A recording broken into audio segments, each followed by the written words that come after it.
India तज़ादात की सरज़मीन, सकाफ़त और रिवायात के रंगों से सजी हुई ऐसी दुनिया है जहाँ तरक्की की बाज़गश्त रिवायात की दीवारों से सर टकराती है।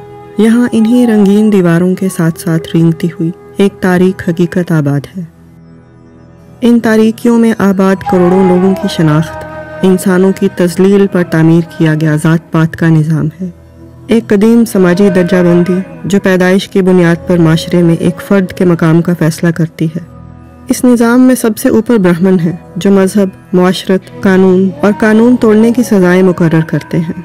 और इस दर्जाबंदी की तह में रेंगते हुए वो बदनसीब हैं जिन्होंने सदियों तहकीर का बोझ ढोया है। ये अछूत है, माशरे की सबसे निचली ज़ात, इस ज़ात पात के निज़ाम की दी हुई शनाख्त जो माशरे की बुनत में यूं पैबंद है कि इसे अलग करना मुमकिन नहीं।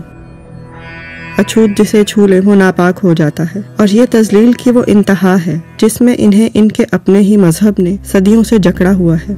मैं ऐसे नादीदा जाल की खोज में निकली हूँ जिसने इन लोगों को सदियों से जकड़ रखा है। मेरा सफ़र रिवायतों से इनकार और बगावतों का जश्न है।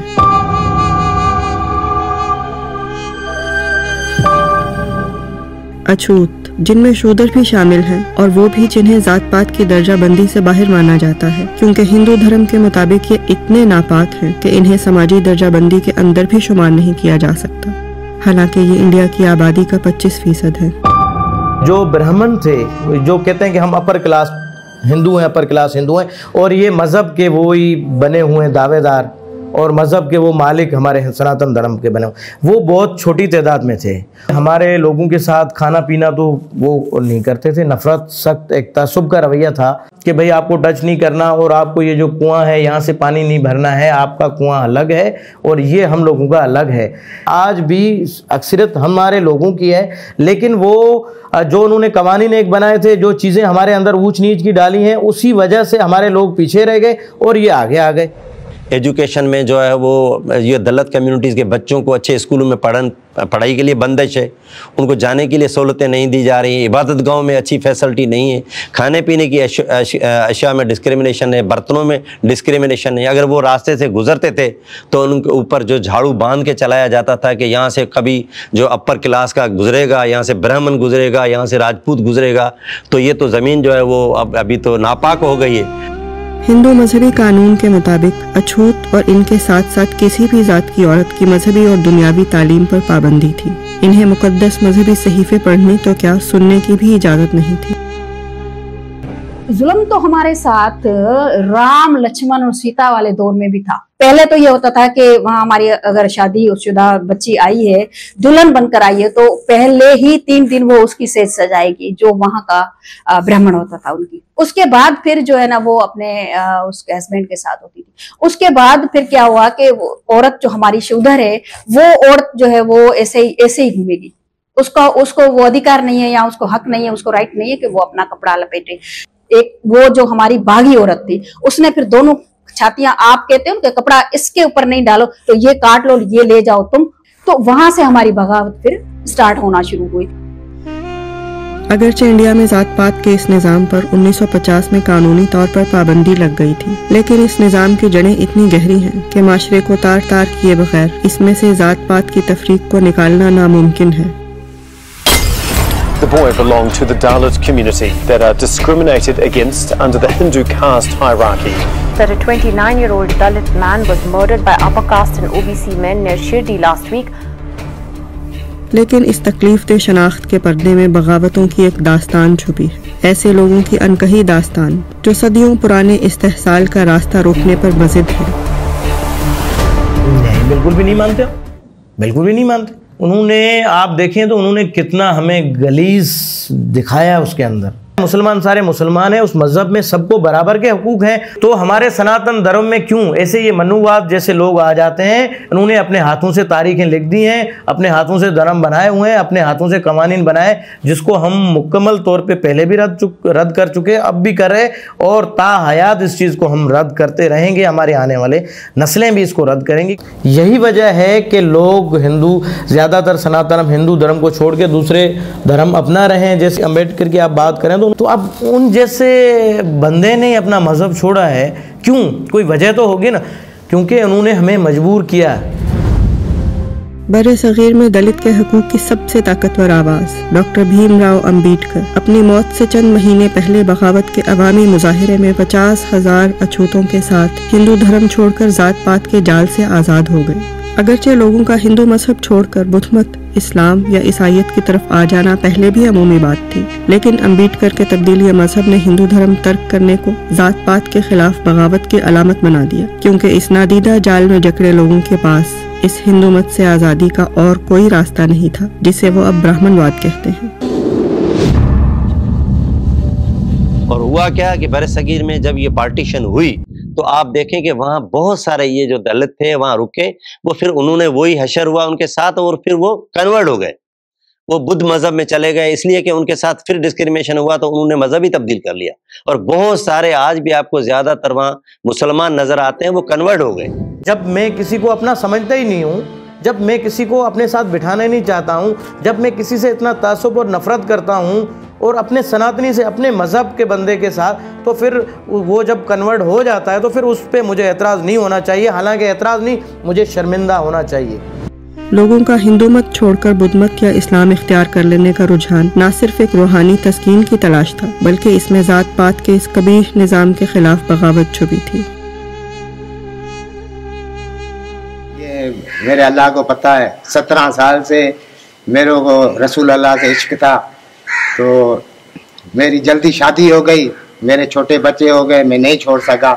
अभी मेरे लड़के तीनों जवान हो गए, बीबी भी है, वो नहीं होए। मैंने बोला अभी हर कोई अपनी कब्र में जाएगा। अल्लाह ताला ने मुझे दोज़ख की आग से बचा लिया। कोई जोर जबरदस्ती नहीं है, हम अपने दिल से ईमान लाए, अभी 5 वक्त नमाजी है। तो मैं 2016 से लेकर 2018 तक 3 साल मैंने 2 मरतबा मुकम्मल तफसीर सुनी। तो मैं यानी कि जब मैंने अपना इस्लाम पढ़ा तो मुझे इस्लाम में यानी कि रब जल शानहू का एक बहुत अच्छा कॉन्सेप्ट मिला। और उसके बिलमुकाबिल जब मैंने अपने साबिका दीन पर गौर किया, मेरे अपने हिंदू मजहब पर, तो वहां पर यानी कि अल्लाह के बारे में बहुत ही यानी कि गंदा कॉन्सेप्ट है। 1981 में इंडिया के गांव मीनाक्षीपुरम में अछूत कहलाए जाने वाले 800 अफराद ने इज्तमाई तकरीब में इस्लाम कबूल करके ऊंची जात के हिंदुओं में तशवीश की लहर दौड़ा दी थी। ब्राह्मण को ये महसूस हो गया था कि छोटी जातें इनकी गुलामी से निजात पाने को बजिद हैं, और अब कुछ ऐसा सियासी अमल नागुज़ीर है जो छोटी जातों को ब्राह्मण के जाल में जकड़े रख सके, क्योंकि तब तक इंडिया की सियासत ब्राह्मणों की नुमाइंदा समझी जाती थी। इस बगावत को कुचलने के लिए भारतीय जनता पार्टी मसावात का नारा लेकर सामने आई, अगरचे बीजेपी में खुद भी ज्यादातर बड़ी जात के हिंदू थे। निचली जातों को ब्राह्मणवाद की कैद में रखने के लिए इनकी तवज्जो का रुख मोड़ना जरूरी था। ये सिर्फ यूं ही मुमकिन था कि एक मुश्तरका दुश्मन तख्लीक किया जाए और अवामी तवज्जो इसकी तरफ मोड़ दी जाए। ये एक आजमूदा इमरानियाती नुस्खा है जिसे समाजी नफ्सियात में फ्रंटिज्म कहा जाता है। इसके तहत एक दूसरे से बिल्कुल मुख्तलिफ लोग भी मुश्तरका दुश्मन के खौफ से इकट्ठे हो जाते हैं, और यही हुआ। बीजेपी ने मुसलमानों को बतौर मुश्तरका दुश्मन पेश किया और ख़ुद को उस वाहिद सियासी जमात के तौर पर जो मुसलमानों के खिलाफ इस नफरत का इस्तारा होगी।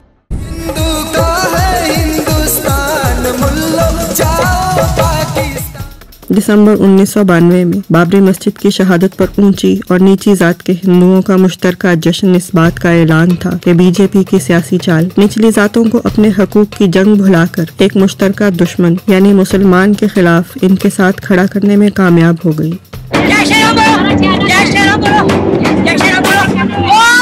और नीची जात वालों ने इस जश्न में ये भी नहीं सोचा कि बाबरी मस्जिद की जगह इस भगवान राम का मंदिर बनेगा, जिसने नीची जात के हिंदू को वेद के श्लोक पढ़ने पर नापाक कहकर कत्ल कर दिया था। ज़ाहिरी तौर पर बीजेपी ब्राह्मणवाद के खिलाफ और माशरती मसावात की जंग लड़ रही थी, लेकिन ये सवाल किसी ने नहीं पूछा कि इस सूरत में इसको अक्सरियती वोट खुद बड़ी जात के हिंदू क्यों दे रहे हैं। बीजेपी की सियासत तो तरक्की की मंजिलें तय कर गई, लेकिन इनकी तरक्की के साथ निचली जातों के इस्तेहसाल और जिल्लत का नया दौर शुरू हो चुका था।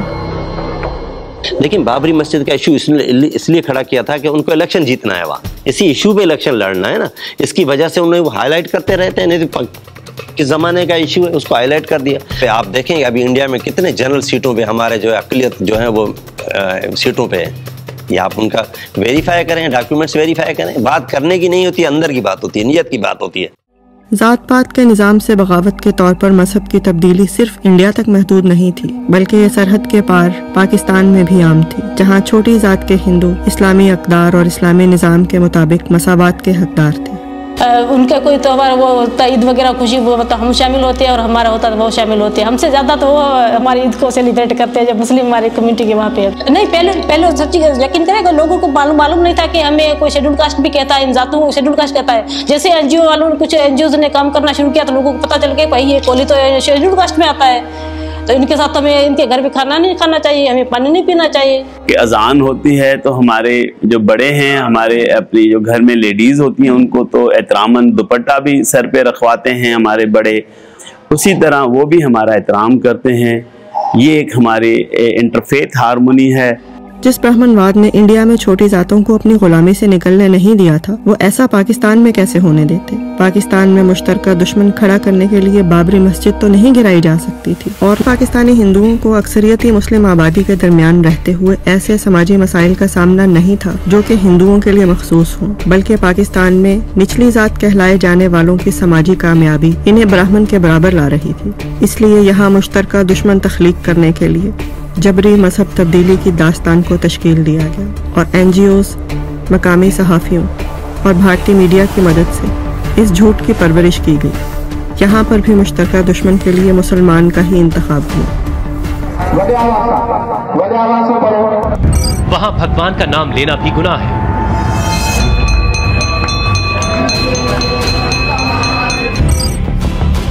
वहाँ हिंदुओं को दूसरे दर्जे में गिना जाता है। 500 हिंदुओं को बनाया गया मुसलमान, लेकिन वीडियो हिंदुस्तान का नहीं है बल्कि पाकिस्तान का है, जहां सिंध प्रांत के मातली में धर्म परिवर्तन करवाया गया।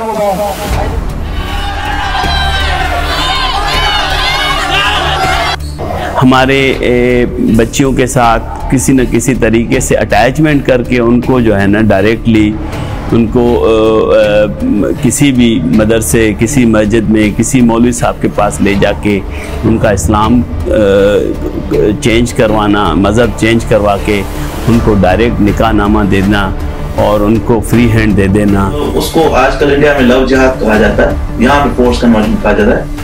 अब उसलिए ये ज्यादा क्लिक करता है आजकल के हाइपर मीडिया और पोस्ट ट्रूथ एरा में, because these are sound biting terms also. Love जिहाद, ठीक है, फोर्स्ड कन्वर्जन। तो फोर्स कन्वर्जन कोई नहीं है, कन्वर्जन है लेकिन फोर्सली नहीं है, बाय कंसेंट है, म्यूचुअल है, as per will and wish है, एज पर चॉइस भी है, चॉइस भी कह सकते हैं, क्योंकि ज्यादातर जो कन्वर्जन का मामला जो हो रहा है वो ये है कि लड़कियां भागकर मुसलमान हो रही हैं, तो ये लड़कियों की अपनी चॉइस है। लेकिन 2018 के बाद जब हमने देखा कि DAI की फंडिंग सिर्फ $42 मिलियन हुई इन 3 अजला के लिए, उसके अलावा फिर इसके बाद यूरोपीय यूनियन ने फंडिंग की, उसके अलावा वर्ल्ड बैंक की मुख्तलिफ चीज़ें थी, तो इस तरह के इन मामलात की फंडिंग आने के बाद हम मजीद देखते हैं कि ज़्यादा से ज़्यादा मामलात ख़राब हुए हैं।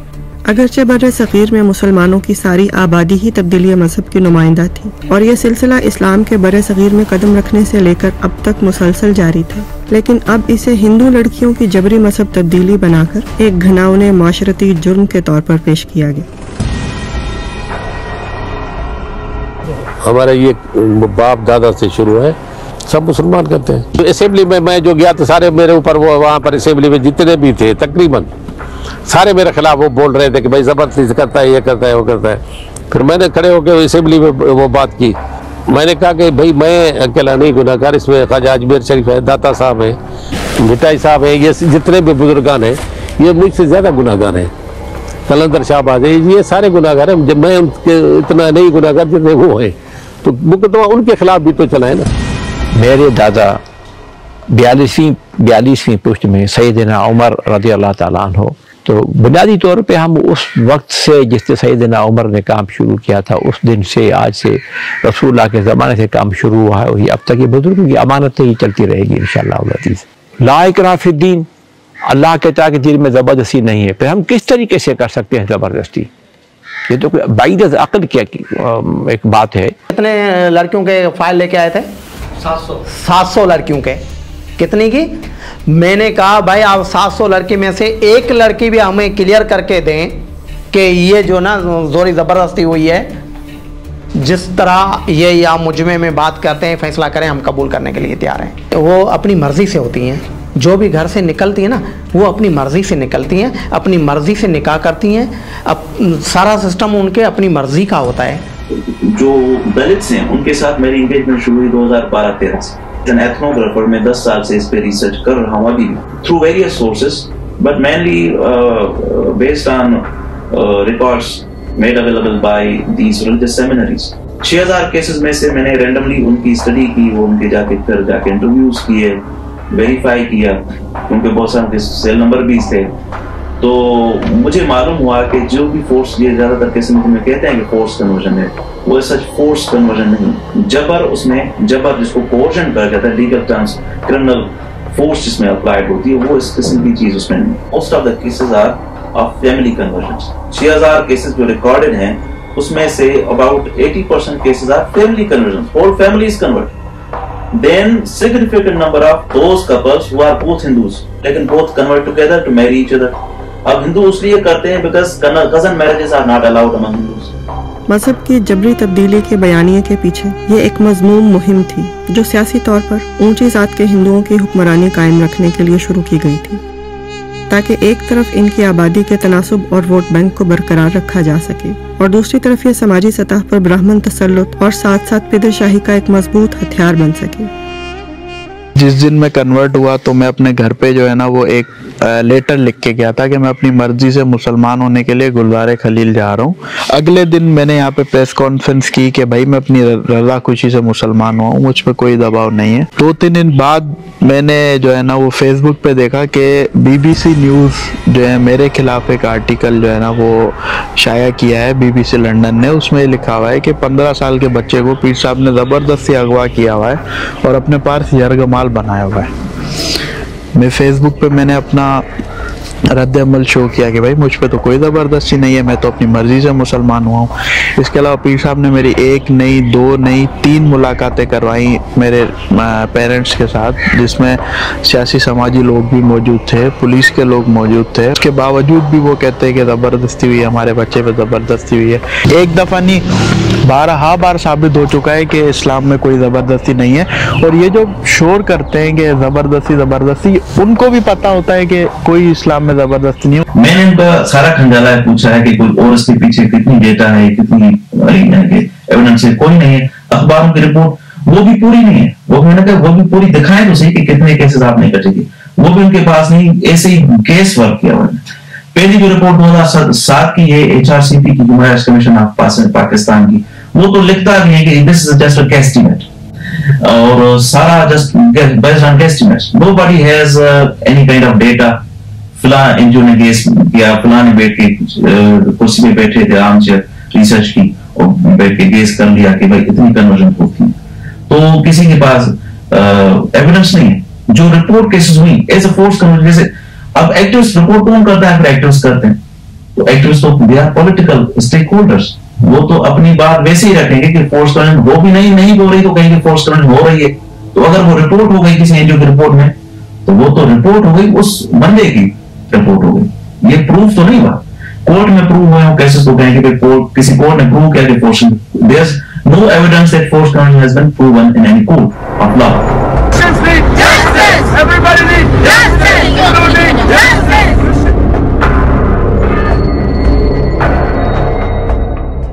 तो एनजीओ एक्टिविस्ट से ज्यादातर दलित एक्टिविस्ट भी उसमें थे, हिंदू राइट्स एक्टिविस्ट भी थे, और हमारे मुसलमान भाई भी थे, यूएसएड से फंडिंग ले रहे थे, या बहुत सारे दूसरे डोनर हैं जो बाहर वाले देते हैं।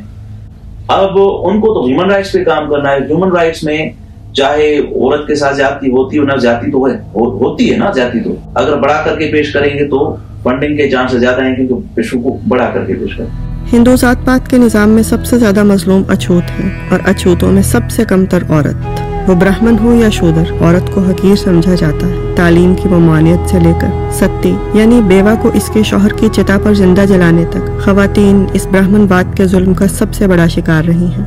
आज तक इंडिया दुनिया भर में लड़कियों को पैदाइश से पहले ही कत्ल कर दिए जाने की शरह में सबसे ऊपर है।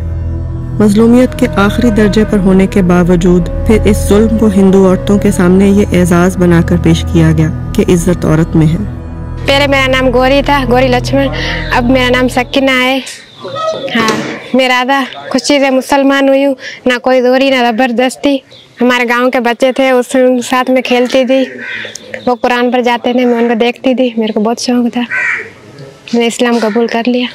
हम यहाँ पर आए, हमने यहाँ से निकाह किया, फिर मुसलमान हुई, फिर निकाह किया, फिर शीशन कोट पर गए। इससे कोई अगवा करेगा? आज कोई लड़की खड़ी है, एक लड़का है, उसके पास में जाके दिखाए तो सही। आज किसी में इतनी हिम्मत है दूसरी लड़की को जाके छूत देखे? मैं तो अपनी राधा खुशी से आई हूँ। मोहम्मद उसको मैं लेके आई थी, वो तो अपने घर सो रहा था। कि हम किस तरह से करें कि हम उनको सर्विलेंस भी करें, एस्कॉर्टिंग करें, एस्कॉर्ट करें इनको स्कूल में ले जाएं तो उनके साथ हमारा बंदा होना चाहिए। उनको सेल फोन यूज नहीं करने देना चाहिए लड़कियों को, उनके सेल फोन के थ्रू रवाबित रखते हैं। मुसलमान फैमिलियों के साथ रवाबित नहीं रखने चाहिए, तो इस तरह से हम उनको कंट्रोल कर सकते हैं। इससे मेरी मोहब्बत भी हो गई और ये मुसलमान था और मैंने इसको हाथ जोड़कर हाथ बांधकर वो यही मैं कहा कि मुझे मुसलमान बनाओ। ये गरीब था, मतलब तो खेतों वाला बहुत काम करता है, इसलिए मैंने ये भी कुछ समझा और मैं लिखी पढ़ी थी, उसको समझाया तो ठीक है, अपनी मर्जी पे मैं, हाँ अपनी मर्जी पे। जी हाँ, दूसरे पहली जो शादी थी वो मेरी पसंद की नहीं थी, माइटों की पसंद थी। वो जो मेरे शोहर थे वो मुझे तशद्दुद करते थे और विस्की पीते थे और मुझे रात के तकरीबन बाहर निकालते थे और इतने मुझे तशद्दुद करते थे। मैं सारा दिन पे अपनी मशीन का काम करती थी और ट्यूशन बाहर जो होते चिल्ड्रन उसको पढ़ाती थी और ऐसे करते अपने घर खाए जो वक्त गुजारती थी, मुझे कुछ भी नहीं देता था। तो फिर इसकी दिल भी लग गई और मुसलमान में इसने भाई ने कहा ठीक है मेरे साथ चलो, मैं मुसलमान बना लूँगा। इसलिए वो बैद मैं आ गई और छोटी बच्ची साथ लेके आई। नहीं कुछ नहीं, अगवा नहीं। दिन को तकरीबन 2 बजे बाहर अपनी खुशी से घर से निकली और खुद ही मोटरसाइकिल बाइक बैठ कर चला आया इधर मुसलमान बनकर। और दूसरे दिन शीशन मीरपुर कास की और फिर उसका शोर बंद नहीं हुआ तो फिर हाई कोर्ट ने बनाई है। महज अपने जीवन साथी का इंतखाब अपनी मर्जी से करना या अपनी मर्जी का मजहब इख्तियार करना औरतों को सज़ा का हकदार बना देता है। कई बार ये सज़ा इन्हें मुल्क बदल करके इंडिया भेज देने की सूरत में होती है, कई बार कत्ल की सूरत में, जिसे खुदकुशी का नाम दिया जाता है। तो उसके दीपा के मामू ने कहा उसको कि ये लड़की जो है क्या कब ये उस्ताद पढ़ाता है, भाई पढ़ाता है, ये जो 4 घंटे हुए ट्यूशन लग रहा है। उसने कहा नहीं ये मेरे घर में अंदर रहता है, लड़का घर में रहता है अंदर, मेरी बच्ची को पढ़ाता है, अच्छा आदमी है, इसका वालिद भी अच्छा आदमी था वगैरह वगैरह, ये करके उसने उसको छोड़ दिया। तो उसने कहा कि या इसको कुएं में दो, फेंक दो, धक्का दे दो, कुएं में चली जाए, या फिर यूं करो कि ये मुझे दो कि मैं इसको बॉर्डर क्रॉस करा के इंडिया भेज दूंगा। मेरे पेरेंट्स वालों को शक हो गया कि मैं इस्लाम की तरफ मुतवज्जा हो रही हूँ, क्योंकि मेरी मुस्लिम फ्रेंड्स थी तो वो मुझे देखते थे कि मैं रोजे रख रही हूँ, चुप चुप के सहरी कर रही हूँ और रोजा खोलने के लिए अपनी फ्रेंड के घर जा रही हूँ। तो जैसे नॉन मुस्लिम्स में होता है कि मुस्लिम से बात तक नहीं करनी, उनके घर का कुछ खाना पीना भी नहीं है। तो मेरी अम्मी मुझे डांटती थी, मेरे अब्बू गुस्सा करते थे, तो उन्होंने फौरन मुझे इंडिया भेजने का इंतजाम कर दिया। एक दिन आगे फ्लाइट थी तो उससे एक दिन पहले मैंने घर से भाग के इस्लाम कबूल किया, इसलिए वो दिन खास था। It's a patriarchal society. Honor lies in the chastity and modesty of women. तो उसको उसने वायलेट किया। नौजवान हिंदू लड़कियां बदतरीन जबर और पिदरशाही निज़ाम का शिकार हैं और हैरत अंगेज तौर पर पिदरशाही निज़ाम पर सरापा एहतजाज, हकूक़ निस्वां की तंजीमें, कानूनी निज़ाम और सियासतदान सब इस जुर्म में मुआविन के तौर पर शामिल हैं। इंस्टीट्यूट ऑफ बिजनेस एडमिनिस्ट्रेशन जो आजकल यूनिवर्सिटी बन गई, वहाँ की एक लड़की BBA करती है 4 साल का, उसका अफेयर हो जाता है अपने सीनियर के साथ। वो जो है वो यहाँ से सीनियर 2 साल कंप्लीट हो गए और अपने इलाके सियालकोट चला गया। वो लड़की 2 साल के बाद जब अपनी एजुकेशन मुकम्मल करती है तो यहां से जहाज की टिकट बुक करवाती है, लाहौर जाती है और लाहौर जाने के बाद वहां से सियालकोट की गाड़ी पकड़ती है, वहां जाके मुसलमान होकर शादी करती है। लेकिन मैंने देखा कि सिंध ह्यूमन राइट्स कमीशन के पास या HRCP जो human rights commission of Pakistan है, मेरे सामने से एक लिस्ट गुजरी तो उसका नाम फोर्स्ड कन्वर्जन में था। अब मुझे हैरानगी है कि वो लड़की फोर्स्ड कन्वर्जन में कैसे है जो कि यहां से खुद जाती है। दूसरी बात यह है कि उस लड़की को जबरदस्ती वहां से लेकर आया गया, उस लड़के से जबरदस्ती जो है ना वो 6 महीने दूर रखा गया और उस लड़की को इटली भेज दिया गया और वो इस वक्त लड़की कसिनो यूनिवर्सिटी के अंदर जो पढ़ रही है। अब आप खुद बताएं कि इसमें फोर्स्ड कन्वर्जन कहां पर है? कोई भी ऐसा प्रॉब्लम नहीं है। और ये हमारी एनजीओ जो है ना, हमारे जो ऊपर बैठी हुई है ना, सारा मामला जो है ना ये ख़राब किए एनजीओ ने किया है, जो इन्होंने खुद इनकी हिंदू की भी बनी हुई है, उन्होंने किया है। मैं कहता हूँ एक रियल केस ये सारी सिंध में, पूरी सिंध में देखा है कि इससे थोड़ी ज़बरदस्ती तब्दीली मज़हब हुआ है ना। अगरचे ख़वातीन को इनके हकूक़ से महरूम करने के लिए जबर का पूरा निज़ाम एक साथ मिलकर काम कर रहा है, लेकिन कुछ बहादुर औरतें इस जबर को ललकार रही हैं और गैरत के नाम पर कत्ल या जिंदा दरकोर हो जाने का इनकार कर रही हैं। मेरा नाम नूर फातिमा है, पुराना नेम पायल देवी था। फोर्स किसी भी चीज़ के लिए फोर्स नहीं किया गया, मैं अपनी मर्जी से हुई थी। वो तो आपको बात करने से भी अंदाजा लग रहा था, जबरदस्ती तो ऐसे कोई बात नहीं, वो तो ऐसे काम रहा होता अगर कोई जबरदस्ती होती मेरे साथ। नूर फातिमा, जिसने जंजीरों को तोड़ते हुए समाजी, सियासी और कानूनी निज़ाम में जालिमों को ललकारने की हिम्मत की है। हिंदू मज़हब का मुतफिक न आया जे वजह सां मूं इस्लाम कबूल कयो आहे, पंहिंजी रज़ामंदी सां, पंहिंजी ख़ुशी सां। मूंखे कंहिं क़िस्म जो दबाव कोन्हे, ना ई मूंखे कंहिं वरगलायो आहे, ना ई कंहिं अगवा कयो, ना ई कंहिं तशद्दुद कयो आहे। मूं इस्लामिक मुताबिक कामरान सूमो सां हक निकाह कयो आहे, पंहिंजी रज़ामंदी सां। मूंखे तहफ़ुज़ ॾिनो वञे, मूंखे ऐं मुंहिंजे मुड़ुस खे ऐं मुंहिंजे मुड़ुस जे घर वारनि खे तहफ़ुज़ ॾिनो, मूंखे ख़तरो आहे पंहिंजे रिश्तेदारनि खे, माउ पीउ अलावा जेका हिंदू कम्युनिटी है उन्हनि का खतरो है। मेरे जो एडवोकेट थे ना, उनको इतना पता नहीं था कि ये इतना बड़ा इशू हाईलाइट हो जाएगा। तो 1-2 मीटिंग हुई मेरी कोर्ट में, उसके बाद हिंदुओं ने हिंदू की कम्युनिटी है ना इतना पैसा दिया मेरे एडवोकेट को कि वो बिल्कुल मेरे अपोजिट हो गया था। वो उल्टी सीधी मुझे बातें बताता था, ये बोलना है कोर्ट के सामने, जज के सामने ये बोलना है, पेरेंट्स के सामने ये बोलना है। मैंने कहा क्यों तो बोलूं मैं, क्यों मुझे आप इतना फोर्स कर रहे हो? वो निज़ाम जिसे कमज़ोर ख़वातीन का सहारा और मदावा बनना था, वो जालिम का मददगार बनकर खड़ा हो जाता है और मकामी सियासतदान अपने सियासी और माशी मफाद के सामने सरनिगू हैं। Payal Devi wants justice. Payal Devi wants justice. We need justice. Hindu need justice. Christians need justice.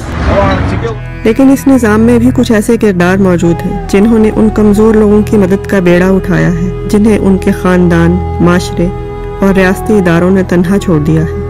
ये ऐसे तमाम लोगों को सहारा देते हैं जिनका जुर्म इस्लाम कबूल करना है और कभी इस्लाम कबूल करने के साथ अपने लिए मुसलमान जीवन साथी मुंतखब करना है। इन कमज़ोर अफराद को पनाह देने वाले हलकों को इंसानी हकूक़ की खिदमत और मजबूर ख़वातीन को बाइख्तियार बनाने का ये सिला मिलता है कि यहाँ निजात दहिंदगान को जालिम और जालिमों को मजलूम के तौर पर पेश किया जाता है। तहफ़्फ़ुज़ हम देते हैं। काफ़ी लड़कियाँ ऐसी हैं जो मुसलमान होकर डर के आ जाती है, उनको पुलिस का डर होता है, जजों का डर होता है, उनको ले जाते हैं, तो हम उनका पूरा मुकम्मल तहफ़्फ़ुज़ देते हैं। हालांकि कई दफ़ा मुझे पैसे की ऑफर की थी, मेरे पास पैसे नहीं होते, लेकिन मैंने पैसे नहीं लिए। मैंने बोला यार आपके पैसे थोड़े हैं, इससे ज़्यादा मेरा ईमान जो है मजबूत है, तो घाटे का सौदा मैं नहीं करूँगा। अगर इसका वजन करूँ तो मेरा ईमान भारी है। मेरा नाम है डॉक्टर दादा नर्शी, यहाँ डेरकी का रहने के वाला हूँ। और हमारी कम्युनिटी में जो भी मसले मसाले होते हैं हम उनकी लीडिंग करते हैं, उनके साथ ही रहते हैं। एक सर्च कर लेना मियाँ मिठू का, अभी यहाँ पे एक ही घर है, इसके इर्द गिर्द कौन बैठा है? सब नॉन मुस्लिम है। एक ब्लेम है जो कहते हैं मियाँ साहब सखर से लेके आया, सादकाबाद से लेके आया मुस्लिम करने के लिए। पहले अब ये सोचे कि इसके घर में जो 15 या 17 औरतें काम करती हैं उनको क्यों नहीं मुस्लिम कर रहा? इनका मोहल्ला है, 200 घर है उसमें, मियाँ मिठू का मोहल्ला है। यहाँ डेरकी में बड़ा हिंदुओं का मोहल्ला है, वो मियाँ मिठू का है, उनको मुस्लिम नहीं करता। मैं 12 साल से साथ हूँ मियाँ साहब की, मुझे नहीं कर रहा। जब आप यहाँ पे आई थी आपको जबरदस्ती लेके आया? नहीं बिल्कुल भी नहीं, मैं खुद आई थी यहाँ पे इस्लाम कबूल। आप इनके डर से तो नहीं कह रही? नहीं, मैं इनके डर से क्यों करूंगी भाई, बिल्कुल भी नहीं, ऐसा तो नहीं है कुछ भी। कन्वर्ट करने से पहले उनको एक टाइम देना चाहिए, उनकी फैमिलीज़ को उस बच्ची से मिलना चाहिए। उन मौलवी साहब से ये गुजारिश है कि आप उनकी कोई भी बच्ची आती है, ठीक है, आप उनको अपने पास पनाह दें, आप उनको मदरसे में बिठाएं, आप उनके पेरेंट्स को बुलाएं कि आपकी बच्ची आई है और वो इस्लाम कबूल करना चाहती है, उनके साथ क्या मसाइल हैं, कोई फैमिली मैटर्स हैं या और कोई इश्यूज़ हैं आपके, वो आप रखें। अगर कोई भी आ जाए तो मियाँ साहब मुझको पहले बुलाते हैं ना, पहले मैं आता हूँ, उनके पेरेंट्स को फ़ोन करता हूँ, वो उसके पेरेंट्स आते हैं, उनसे मिलवाते हैं, 1 मुलाकात 2 3 4 5, जब पेरेंट्स कहते हैं हमने इसको छोड़ दिया उसके बाद इस्लाम कबूल करवाते हैं, उससे पहले नहीं। क्योंकि ये लाइफ का अटैम्प्ट है, ये लाइफ, इसके बाद पूरा जो है ना सिनेरियो चेंज हो जाता है इंसान की ज़िंदगी का। इसको जो है ना बार बार सोचना चाहिए, बार बार इस फैसले को करने से पहले। कुछ ऐसे भी केस आ जाते हैं, तकरीबन कोई 10-15 केस ऐसे भी आए, कोई बच्चे या बच्चियां नाराज़ होकर आई थी घर से, डायरेक्टली यहाँ पे आ गए, मियाँ साहब ने उनको कहा अपने माँ बाप से मिलो, उनको मनाया, अब नाराज़ होकर आए आप चले जाएं घर, वो घर जाते हैं। जब लड़के इस्लाम कबूल करते हैं तो ये मीडिया वाले आगे नहीं आते, और जब लड़कियां करती हैं फिर क्यों आते हैं? इस तरह के जुल्म का सबसे बड़ा हदफ ख़वातीन होती है, लेकिन बाज़ औक़ात जब ऊंची ज़ात के हिंदू लड़के इस्लाम कबूल करते हैं तो इन्हें भी शदीद दबाव का सामना करना पड़ता है। सबसे पहले मेरे दादा फोत हुए थे, उनको जब मैंने जलते हुए देखा था तो पहला खौफ तो मुझे वही था। दूसरी चीज़ मुझे ये था कि जो चीज़ हमने खुद अपने हाथों से बनाई है हम उसको ही पूछते हैं, हम उसको एक निवाला दे वो भी नहीं खा सकता वो, हम उसको पूछते हैं। 2014 में भी मैं होने वाला था, तो इस लिहाज से मेरा एक दोस्त था, मैंने उसको हर चीज़ बताई हुई थी, तो उसने फिर at the moment last time पे उसने मना कर दिया। बस बोले आपकी फैमिली पावरफुल है, सुबह को हमारे घर में लड़कियां बैठी हुई हैं, पुलिस आएगी, मसले होंगे, इस लिहाज से।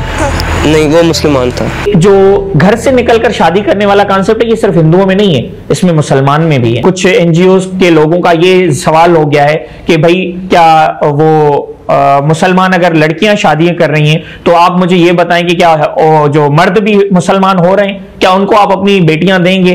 तो हमने कहा कि ऐसे कई मिसालें वो हमारे पास भी हैं, कई लोग ऐसे होते हैं। फिर उनको जब ये चीज का प्रोपेगेंडा जो है ना वो फेल हो गया कि भाई हाँ मुसलमान तो मर्द भी हो रहे हैं, उनकी शादियां मुसलमान घरानों से भी हो रही हैं। हाँ, मेरी शादी को 3 साल हुए, अभी एक बच्चा भी है।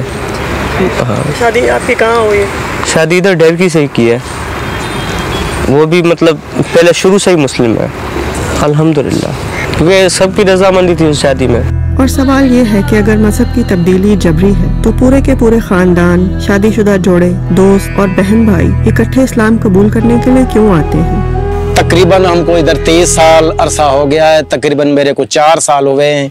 मेरी एक बड़ा बेटा मुसलमान हुआ है, मेरी बहू मुसलमान हुई है, मेरे 4 पोते वे मुसलमान हो गए, मेरी बीवी है वो मुसलमान हुई है, ये मियाँ जावेद के पास। और इंशाल्लाह हम जो नॉर्मल जिंदगी अपनी गुजार रहे हैं। क्या मैं कहता हूँ अगर उनको दर्द सिर्फ लड़कियों का है, इन 50,000 लोगों का नहीं है, होना चाहिए ना भाई। ये क्यों हो रहे हैं? मैं कहता हूँ मैं मुसलमान हुआ, मेरे भाई मुसलमान हुए, मेरे सारी फैमिलीज मुसलमान हुई, मेरे वो जो बाकी बचे हुए लोग वो भी मुसलमान हुए, इतना बड़ा मेरा वालिद साहब पिंडत जो वो भी मुसलमान हुआ। इन लोगों ने क्यों पूछा नहीं भाई आप क्यों हो रहे हैं? 85% of Hindus in Pakistan are the lower caste. They are not religious people. Religiosity मजहब उनमें नहीं है। उनके लिए मुसलमान हो जाना बड़ा मसला है, उनके लिए मसला है रोजगार अच्छा मिलना, हस्बैंड अच्छा मिलना। और जबरदस्ती किस तरीके से हो सकता है? मैं यहाँ लोगों को मुसलमान करूँ, आगे जाए हमारे उधर से लोग पकड़ के वालिदैन उसको हिंदू बना दें, ये तो कोई फायदा नहीं हुआ। आखिरकार इस प्रोपेगेंडा की हकीकत को समझते हुए निचली जातों के हकूक के वो अलमबरदार जो पहले जबरी मजहब तब्दीली पर एहतजाज करते पाए जाते थे, अब अपने साबिका मौक़िफ़ से पीछे हट रहे और वापस असल वसाइल की तरफ आ रहे हैं। असांजे हिंदू न्याणियुनि जूं, असांजे हिंदुनि जूं नाबालिग न्याणियूं ई अगवा कयूं थियूं वञनि, जबरन उन जो मज़हब तब्दील कयो वञे, ये हर जगह ते एहतजाजी मुज़ाहिरा थियनि था। जिसे आप फोर्स कन्वर्जन बोल रहे हैं, फोर्स का मकसद है जबरदस्ती, कि आप पे कोई बंदूक लेके बैठ जाए या तलवार लेकर बैठ जाए कि आप ये चीज़ यहाँ से उठाएं उधर रखें या आप अपना मज़हब तब्दील करें। मैं 5 साल से इस चीज़ पे काम कर रहा हूँ। फोर्स आप जो लफ्ज़ है ना, मैं इसको नहीं समझता कि फोर्स यहाँ पर है। एक केस ऐसा था जिसमें लड़की को अबडक्ट किया गया, but for sake of marriage, yes, but not for conversion. Conversion हम तब कहें जब प्राइमरी काज उसका कन्वर्जन हो, यानी कि वो मुसलमान करना ही चाहते हो, शादी दूसरा कार। अगवा का मसला एक दर्दनाक हकीकत है और सूरत हाल इंतहाई तशवीशनाक है, मगर ये सिर्फ हिंदुओं के लिए मखसूस नहीं है। मुसलमान लड़कियां भी इस जुर्म का यकसा शिकार हैं, लेकिन NGOs और कुछ बेज़मीर सहाफ़ी इस प्रोपेगेंडे को जारी रखे हुए हैं। इनके दावे को बरकरार रखने के लिए ज़मीनी हक़ाइक़ से मुबर्रा जबरी मज़हब तब्दीली के बयानिए की सारी दलील अब सिर्फ कम उम्री की शादियों पर मरकूज़ हो चुकी है। इस एंगल से हम कह सकते हैं ना, फॉरेस्ट के 18 साल से कम उम्र की बच्ची को हम उसका लाइसेंस भी हम नहीं बना सकते, उसको NIC भी नहीं बन सकता, उसको भी कोई परमिशन नहीं देते, उसको वो चाइल्ड में आ जाता है, उसको कोई परमिशन, शादी की भी हम परमिशन नहीं देते उनको। 18 साल से बाद शादी कर सकती है अपनी मर्जी से। तो इतना बड़ा फैसला अगर अपनी मर्जी से करे वो एक्सेप्टेबल नहीं है। अंडर एज बच्चियों की जो शादियां हो रही हैं वो नहीं होनी चाहिए। 12, 13, 14 साल की बच्चियां जो हमारे लेकर हिंदू बच्चियां हैं वो चली जाती हैं। अच्छा, उसमें ये है कि कुछ केसेस मैंने ऐसे देखे हैं उसमें ब्लैकमेलिंग हुई है। अच्छा, कुछ केसेस ये ऐसे हुए हैं कि जैसे एक बच्ची को किसी के साथ उसके अफेयर हो गए, उसने उसके वीडियोस बना लिए, उसने पिक्चर ले ली, फिर उसने जाकर कहा कि भाई आप मुझसे शादी करो, अपना मजहब तब्दील करो। देखिए जी, that's why I say there is politics, this is politics of conversion. क्योंकि एक केस बनाना है कम्युनिटी के खिलाफ कि मुसलमान जो है फोर्सिबल कन्वर्जन करते हैं और टारगेट करते हैं अंडर एज गर्ल्स को, अंडर एज गर्ल्स। मेरे रिकॉर्ड के मुताबिक ज्यादातर लड़कियों की एज 90% लड़कियों की एज 18 से ऊपर है। बाकी की जो है 8% उनमें से 8% की जो एज ग्रुप है वो 16 से 17-18 साल के बीच में। कोई 10-12 लड़के हैं जो 14-15 साल के हैं। हकीकत यह है कि दुनिया भर में हिंदू आबादी में कम उम्र की शादियां सबसे ज्यादा हैं। मजहबी अकायद और गुर्बत वो दो वजूहात हैं जिनकी वजह से हिंदुस्तान दुनिया भर में सबसे ज्यादा कमसिन दुल्हनों को मस्कन है। 2021 में यूनिसेफ की एक रिपोर्ट के मुताबिक 223 मिलियन कमसिन दुल्हनों को इनके हिंदू वालिदैन ने जबरदस्ती शादी पर मजबूर किया, जबकि हिंदुस्तान में जबरी मजहब तब्दीली के खौफ को भी जवाज के तौर पर पेश नहीं किया जा सकता। मुझे नालाछा भाई 30 साल। 30 साल हो गए? जी हाँ। अच्छा, यहाँ पे किन लोगों के साथ रहती हैं आप? मेरे सासू है, मुझे ससुर है, मुझे पति है, मुझे निकरे दिकरा है, मैं दिकरे है। अब जो गांव सजो मायापुर, पाड़े सजो मायापुर ससुराल में। कितने साल हो गए आपकी शादी को? 16 साल। 16 साल। कितनी उम्र थी आपकी जब आपकी शादी हुई थी? तो 14 साल। और कम उम्र लड़कियों के मजहब तब्दील करने पर शोर करने वाले इस बात को नज़रअंदाज कर देते हैं कि जब पूरा ख़ानदान मजहब तब्दील करता है तो उनके साथ उनकी 18 साल से कम उम्र बेटियां भी होती हैं जिनका इंदराज कम उम्र के खानों में किया जाता है, इस वजाहत के बगैर कि वो उस ख़ानदान का हिस्सा थे जिन्होंने एक साथ मजहब तब्दील किया। यहाँ झूठ इतना घिनौना और शोर इतना ऊंचा है कि ये प्रोपेगेंडा पूरी दुनिया में खबरें बना रहा है, लेकिन ज़मीनी हक़ाइक़ को जांचने की कोशिश कोई नहीं करता। ऐसा महसूस होता है कि गोया पूरी दुनिया इन कमज़ोर ख़वातीन पर जुल्म ढाने के लिए इकट्ठी होकर आ गई है। तेही सिंध में पक्की सड़क से मीलों दूर मेरी मुलाकात दो ऐसी ख़वातीन से हुई जिनकी मुबैना जबरी मजहब तब्दीली की खबर पूरी दुनिया के मीडिया पर गूंजती रही। उस वक्त की भारतीय वज़ीर ख़ारजा सुषमा स्वराज ने इस खबर पर बैनुल अक़वामी मुद्दा खड़ा कर दिया, जबकि ज़मीनी हक़ाइक़ बिल्कुल मुख्तलिफ थे। रीना और रवीना ने जब अपनी मर्जी से इस्लाम और मुसलमान जीवन साथी का इंतखाब किया तो इन्हें मालूम नहीं था कि एक क़यामत इनके मुंतज़िर है। नहीं ऐसे ही कहते लोग, हमारी पसंद की शादी। खबरों में मैंने ये बात सुनी है, ये आपको बात करके लेके नहीं, सब लोग झूठ बोलते हैं। हम लोग अपनी मर्जी से मुसलमान हुए थे, किसकी जबरदस्ती नहीं थी। पक्की बात है। नहीं डरती नहीं। ये मुझे मारती है, ये मुझसे क्या डर रही है। बाज़ औक़ात जब मोहब्बत की शादी कामयाब नहीं होती तो ख़वातीन को अपने पिछले ख़ानदानों में वापस जाना पड़ता है। वापस काबिल कबूल होने के लिए इन्हें ये ऐलान करना पड़ता है कि इन्हें मजहब तब्दील करने पर मजबूर किया गया था, और फिर वो किसी ऐसे सहाफ़ी के लिए काबिल रसाई नहीं रहते जो सवाल की जुर्रत रखता हो। इनकी समझ जाने वाले तमाम दरवाजे बंद कर दिए जाते हैं। नहीं, कोई फोर्स नहीं। मैंने अपने 13 साल कैरियर में कम बेश 20 केस ऑब्जर्व किए हैं। हाई प्रोफाइल केस ये रिंकल कुमारी वाले हो गए, रवीता मेघवाड़ वाले हो गए। ये सारी रवीता के स्टेटमेंट्स मैंने अपनी कानों से सुने, अपनी आंखों से देखे कोर्ट में, ओपन कोर्ट में। तो उस लड़की ने एक लफ्ज भी ऐसा नहीं कहा जिसकी रूह से ये साबित होता हो कि उसको जोरी मुसलमान किया जा रहा है या जोरी शादी के लिए उसको फोर्स किया जा रहा है। इनमें सबसे बदकिस्मत वो खवातीन हैं जिन्हें इनकी मर्जी से इस्लाम कबूल करने के बाद जबरदस्ती इनके घर वालों के पास लौटा दिया जाता है। ये वो औरतें हैं जिन्हें अपने ही खानदान के हाथों जिंदगी भर तशद्दुद और जिल्लत का सामना करना पड़ता है। और एक केस में तो आपको मैं बताऊं, इंटरेस्टिंगली एक लड़की को उन्होंने पूरी कम्युनिटी को उनको ये क्लेम किया वापस, उसने लड़की तो आई लेकिन लड़की के साथ बड़ा हशर किया हिंदू कम्युनिटी ने। उस लड़की को जो ना नंगा उसको परेड कराया।